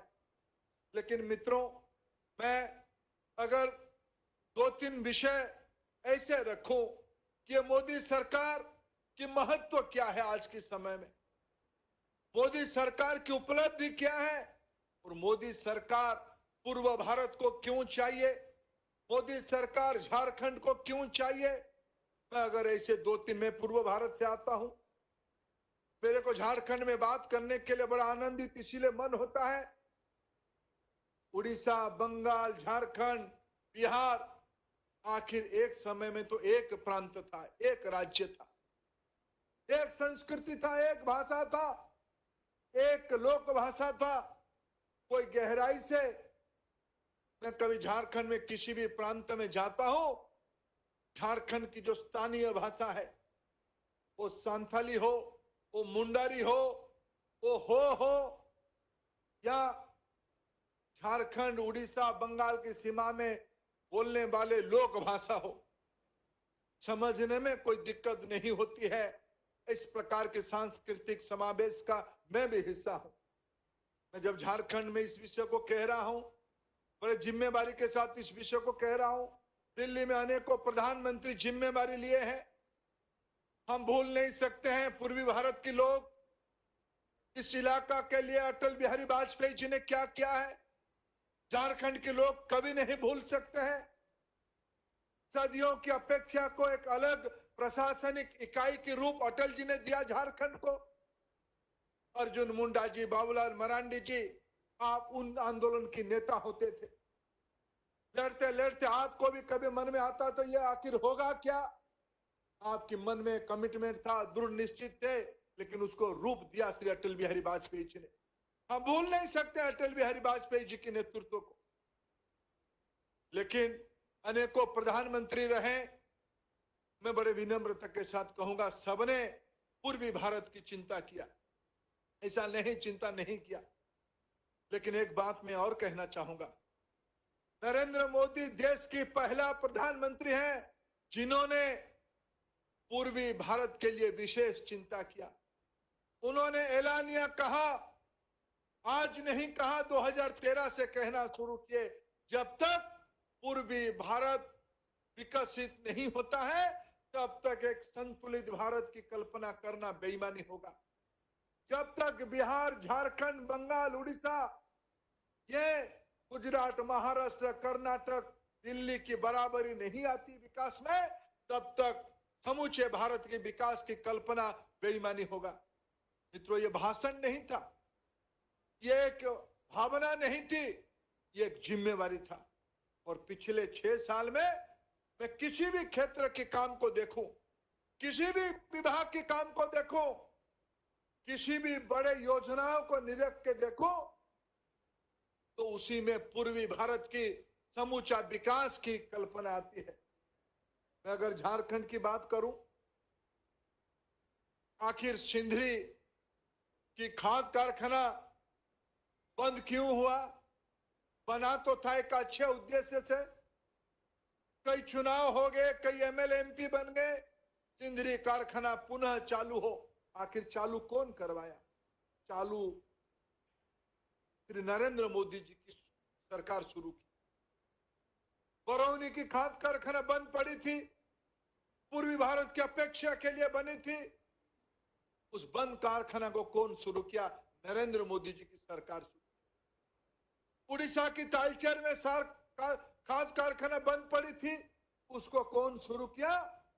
नरेंद्र मोदी जी की सरकार ने शुरू किया। रेलवे सेक्टर हो, रोड सेक्टर हो, कृषि क्षेत्र हो, ये सारे क्षेत्र में गरीब कल्याण के क्षेत्र हो। मैं चुनौती के साथ कहूं, या पत्रकार मित्र भी बैठे हैं, इस सभा को सुनते होंगे, गरीबों के लिए घर बनाने में पिछले 6 साल में झारखंड की सरकार को जितनी पैसा प्रधानमंत्री आवास योजना में मोदी सरकार ने दिया है, कांग्रेस की उसकी पहले 10 साल की तुलना कर लिया जाए 2004 से 14 तक, अगर उसकी 1/3 भी उतने अनुदान आया होगा, तब हम आपको क्षमा प्रार्थना करेंगे। बेटी बचाओ बेटी पढ़ाओ की सबसे ज्यादा लाभ किसी को मिला तो झारखंड जैसे प्रांतों को मिला। स्वच्छ भारत में शौचालय बनाने की मुहिम में सबसे ज्यादा लाभार्थी कोई प्रांत हुआ तो पूर्वी भारत के प्रांत हुए, झारखंड की लाभार्थी हुआ। प्रधानमंत्री उज्ज्वला योजना एक प्रकार से तो मैं कहूं शुरू हुई थी झारखंड की पवित्र भूमि दुमका से। प्रधानमंत्री उज्ज्वला योजना शुरू होने के पहले ही जो पायलट योजना हमने शुरू किया था वो झारखंड की दुमका से हम लोगों ने शुरू किया था। प्रधानमंत्री मुद्रा योजना शुरू की गई थी झारखंड की भूमि से। आज प्रधानमंत्री उज्ज्वला योजना में लाखों बहनों को झारखंड के अंदर सरकारी खर्च से गैस पहुंचाने का काम किया जा रहा है। प्रधानमंत्री ऊर्जा गंगा के तहत झारखंड में गैस पाइपलाइन डालने का काम मोदी सरकार ने किया। झारखंड के अनेकों जिले में पीने की पानी जैसे नल में आता है, आने वाले दिनों में घरेलू ईंधन गैस नल में भी आएगा, ऐसे योजना शुरू कर दिया गया है। रांची, बोकारो, जामशेदपुर, हजारीबाग के शहरों में काम शुरू कर दिया गया है। आने वाले दिनों में झारखंड के अनेकों शहरों में इसकी अनेकों जिलों में उसको पहुंचाया जाएगा। मित्रों, अभी अभी जो 20 लाख करोड़ रुपया की पैकेज घोषणा हुई है उसमें कुछ ढांचागत सुधार भी किया गया है। अगर ऐसे सुधारों को थोड़ा मैं चर्चा करूं अभी अभी बाबूलाल जी कोयला खदान की नीलामी के बारे में भाषण में उल्लेख कर रहे थे। भाइयों और बहनों, इसको थोड़ा समझने की आवश्यकता है। आखिर हेमंत सोरेन जी को पीड़ा क्यों हो रही है? अरे उनको तो प्रधानमंत्री जी को स्वागत करना चाहिए। खदानों की सुधार हो या कोयला खदानों की सुधार हो, उसकी अगर कोई लाभार्थी होगा, झारखंड की गरीब जनता लाभार्थी होगा, झारखंड की नौजवान लाभार्थी होगा, झारखंड की तिजोरी में रुपया पैसा बढ़ेगी। पहले क्या होता था? पहले संपत्ति तो झारखंड के नागरिकों की है, झारखंड के आदिवासियों की है, झारखंड के पिछड़ों की, गरीबों की है। ये कोयला या खनिज संपदा, लोहा हो या बक्साइट हो या मैंगनीज हो, ये बिना नीलामी के, बिना टेंडर के पूंजीपतियों के हाथ में पहुंचाए दिया जाता था। कोलगेट के बारे में बाबूलाल जी उल्लेख कर रहे थे। आखिर ये कोलगेट क्या हुआ? कोलगेट के बारे में सुप्रीम कोर्ट ने क्या टिप्पणी किया? कोलगेट में मिले हुए सारे अलॉटमेंट को आखिर रद्द क्यों करना पड़ा? और मोदी जी ने उसको क्या किया? झारखंड में अमाप संपत्ति है कोयले की, अमाप संपत्ति है लोहा की, अमाप संपत्ति है बॉक्साइट और मैंगनीज की। आखिर ये संपत्ति क्या सिर्फ पूंजीपतियों के काम पे आएगी, धनवानों के काम पे आएगी? मित्रों, अगर आप एक छोटे से घर बनाते हैं, उसके लिए बालू लाते हैं, तो उसके ऊपर आपको टिकस देना पड़ता है, टैक्स देना पड़ता है, क्योंकि बालू की ठेका लेने वाला व्यक्ति लोकल तहसील से नीलामी से वो बालू की खदान लिया है। अगर सामान्य लोगों की काम के लिए बालू की खदान भी नीलामी होने के कारण उसको टैक्स भरना पड़ा, तो मेरे झारखंड में जो अपार लोहा, कोयला, बॉक्साइट है, क्या ये धनवानों को सिर्फ बिना पैसा के दे दिया जाता है? हेमंत सोरेन जी, मैं आपको चुनौती देता हूं, अगर आप में नैतिकता है, आज आपको हम कहते हैं, आप शाम तक एक बयान का आप उत्तर दीजिए। ये जो नीलाम होगा, जिसके ऊपर आप सुप्रीम कोर्ट में किसी के कहने पे आए हैं, आप कहिए वो जो नीलाम कौन करेगा? केंद्र सरकार तो नीति सुधार किया है, नीलाम तो आप करोगे। नीलाम की पैसा किसके खाते में जाएगा? नीलाम की पैसा राज्य सरकारों के खाते पे जाएगा। आपकी संपत्ति बढ़ेगी, आपको कल्याण के कामों के लिए पैसा ज्यादा मिलेगा। आपको किस चीज की दिक्कत होती है? खदानों को नीलामी का निधि बनाया मोदी जी ने, पैसा आपके खाते में जाएगा, प्रीमियम आप लोगे, झारखंड की संपन्नता बढ़ेगी, आपके हाथ मजबूत होंगे गरीबों के काम के लिए। हाँ, ये बात अलग है, आपकी मन गरीबों के कल्याण में नहीं है, आपकी मन धन पशुओं को सेवा करने में है, पूंजीपतियों को मदद करने में है। आप अव्यवस्था के नाम पे, अरे झारखंड प्रांत देखा है, आप लोगों ने महामिलावटी सरकार चला के संपन्न झारखंड को कहां से कहां तक पहुंचाया था कुछ साल पहले। आपके मन में आज ऐसे ही महामिलावटियों के मन में एक फिराक है कि झारखंड को पीछे रखना, धनवानों को महत्व देना, गरीबों की हितों को कॉम्प्रोमाइज करना। आज नीति सुधार करके अगर ये 20 लाख करोड़ की पैकेज में ये जो कोयला खदान हो या अन्य खनिज संपदाओं की जो नया व्यवस्था बनी है, अगर उससे सबसे कोई 3 प्रांत बड़ा लाभार्थी होंगे, उसकी नाम है झारखंड, छत्तीसगढ़ और उड़ीसा। आपको क्या दिक्कत हो रही है हेमंत सोरेन जी? कृषि क्षेत्र में सुधार किया गया है। पहले जमीन जिनके नाम पे था वो दूसरे किसी को ठेके में देने के लिए मजबूर होते थे, लेकिन मन में डर रहता था, जमीन तो हमारी हाथ से नहीं चली जाएगी। जमीन देने वाला मन में कुंठा रखता था, ठेके में लेने वाला, बटाई में काम करने वाला जो कृषक, उसके मन में कुंठा होती थी, बटाई तो मैं ले ही रहा हूं, मेरे को ना ऋण मिल पा रहा है, न फसल हानि की मेरे को कोई फायदा मिल पा रहा है। भारत सरकार ने कानूनों को सुधार किया, अभी बटाई और जमीन दोनों सुरक्षित रहेगा। जिनके नाम पे जमीन है वो अपना जमीन सुरक्षित रख पाएंगे। जो बटाईदारी करेंगे वो अभी सारे सरकारी सुविधा में युक्त हो पाएंगे, अपने उपज को बाजार में सीधा पहुंचा पाएंगे, लोन ले पाएंगे, उसको इंश्योरेंस कर पाएंगे। इसे नया व्यवस्था लेके हम आए हैं। उपजाऊ झारखंड के किसान उसकी बड़ा लाभार्थी होने वाले हैं।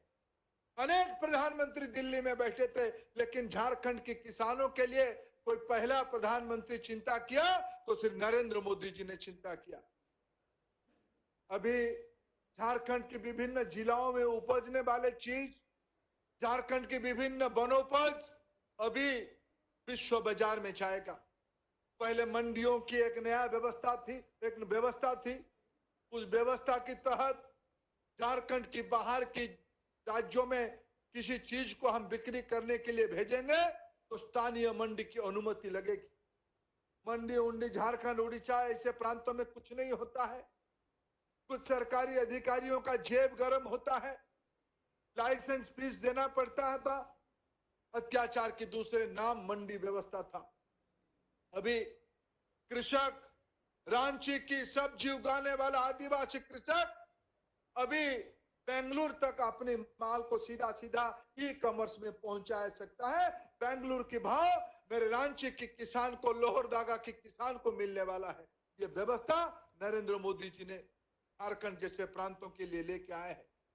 इन दिनों में डीएमएफ फंड में नया व्यवस्था आई है।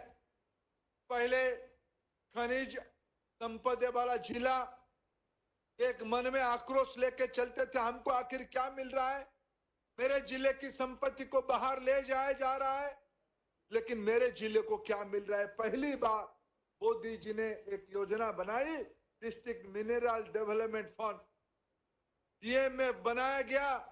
उसके तहत एक निर्दिष्ट लाभांश उस जिले की आदिवासियों के लिए, दलितों के लिए, गरीबों के लिए खर्चा होने की व्यवस्था की गई। कैंपा फंड तिजोरी में पड़ा रहता था। मेरे गांव की जंगल, मेरे जिले की जंगल कटाई के कारण उद्योग समूह तो पैसा भरते थे, लेकिन मेरे पैसा मेरे नाम पे रहता था, सपना होके रहता था। मोदी सरकार ने योजनाबद्ध तरीके से उन राज्यों को कैंपा फंड लौटाने की काम किया।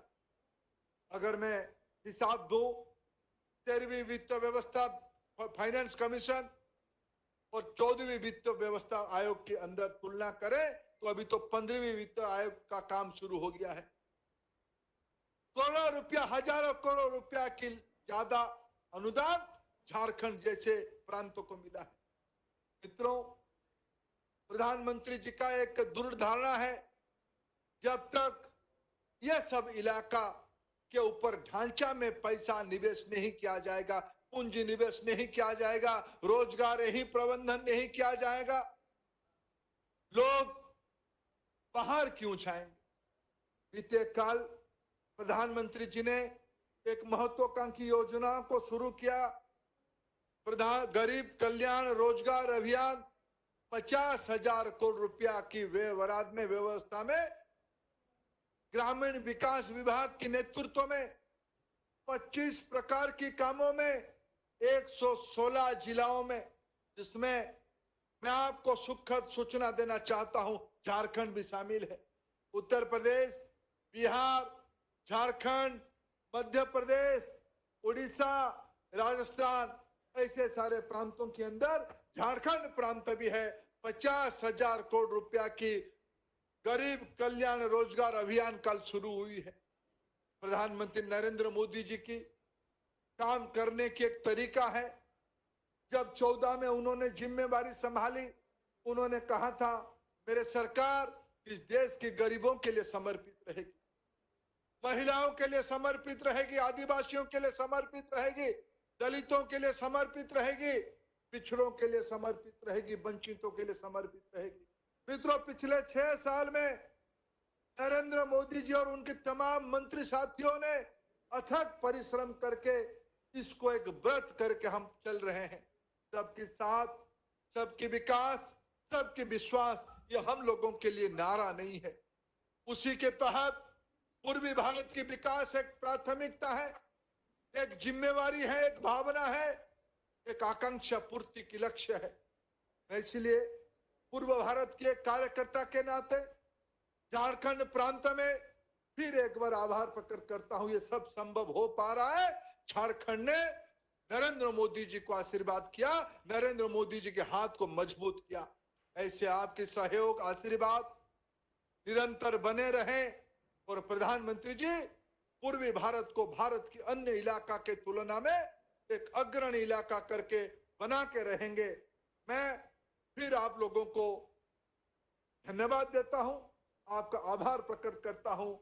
नरेंद्र मोदी जी की दूसरी पारी की पहला साल की पूर्ति के अवसर पे इस प्रकार की एक संकट की स्थिति में दुनिया बदल रही है, दुनिया की व्यवस्था बदल रही है, दुनिया की संवाद की व्यवस्था भी बदल चुकी है।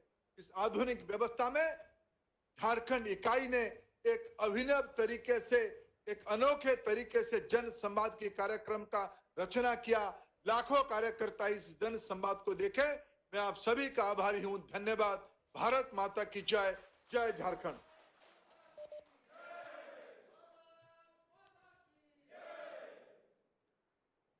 बहुत बहुत धन्यवाद आदरणीय धर्मेंद्र जी। मित्रों, जैसा कि आप सबको पता है कि अपने देश के प्रधानमंत्री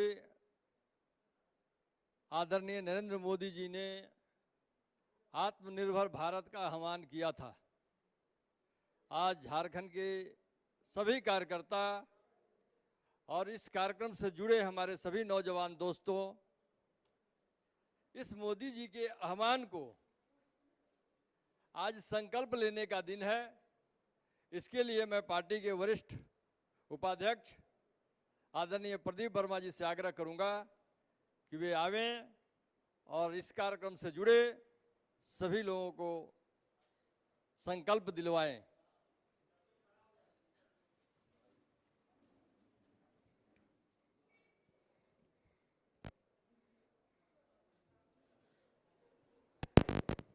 हम सभी जानते हैं कोविड-19 संक्रमण ने आर्थिक मोर्चे पर भी कई कठिनाइयां हमारे सामने खड़ी की हैं। आदरणीय प्रधानमंत्री जी ने इस कठिनाइयों को समाप्त करने के लिए आत्मनिर्भर भारत का लक्ष्य हमारे सामने प्रस्तुत किया है। लोकल के लिए वोकल होने का एक टास्क हमें दिया है। आइए उनके इस लक्ष्य के पूर्ति के लिए हम सभी आज संकल्प लें। अपना दाहिना हाथ आगे करके मेरे साथ दोहराएंगे। मैं माननीय प्रधानमंत्री जी के आह्वान पर आत्मनिर्भर भारत के लक्ष्य प्राप्ति हेतु संकल्प लेता हूं कि मैं भारत के संविधान द्वारा निर्देशित नागरिक कर्तव्यों का पालन करूंगा।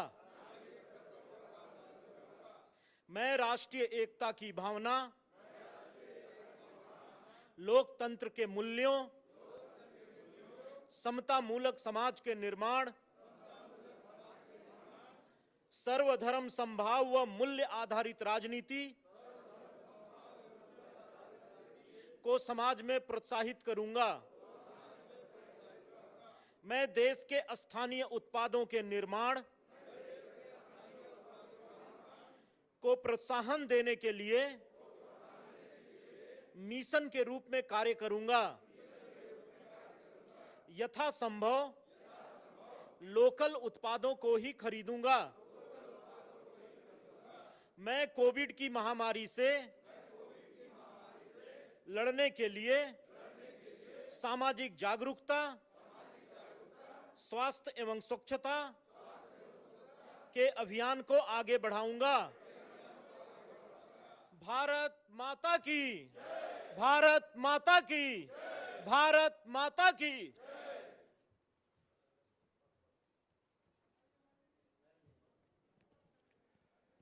बहुत बहुत धन्यवाद प्रदीप जी। मित्रों, आज के इस कार्यक्रम में हमारे मुख्य अतिथि आदरणीय धर्मेंद्र प्रधान जी, हमारे केंद्रीय मंत्री आदरणीय अर्जुन मुंडा जी जो दिल्ली में बैठे हैं, उनके साथ साथ हमारे प्रदेश के अपने वरिष्ठ नेतागण, हमारे प्रदेश अध्यक्ष जी आदरणीय बाबूलाल मरांडी जी, प्रदीप जी, आप सबने, आप सभी कार्यकर्ता बंधुओं और इस कार्यक्रम में जुड़े राज्य के सभी हमारे कार्यकर्ता एवं नौजवान साथी, दोस्तों, माता बहनों, आप सबों ने अपना बहुमूल्य समय दिया और इस कार्यक्रम को सफल बनाने में अपना योगदान दिया। हमारे नेता लोग अपना बहुमूल्य समय देकर इस कार्यक्रम में आए और हम सबको अपना मार्गदर्शन दिया। एक बार झारखंड भारतीय जनता पार्टी की तरफ से हम सभी को धन्यवाद करते हैं और इस कार्यक्रम को यही समाप्ति की घोषणा करते हैं। बहुत बहुत धन्यवाद।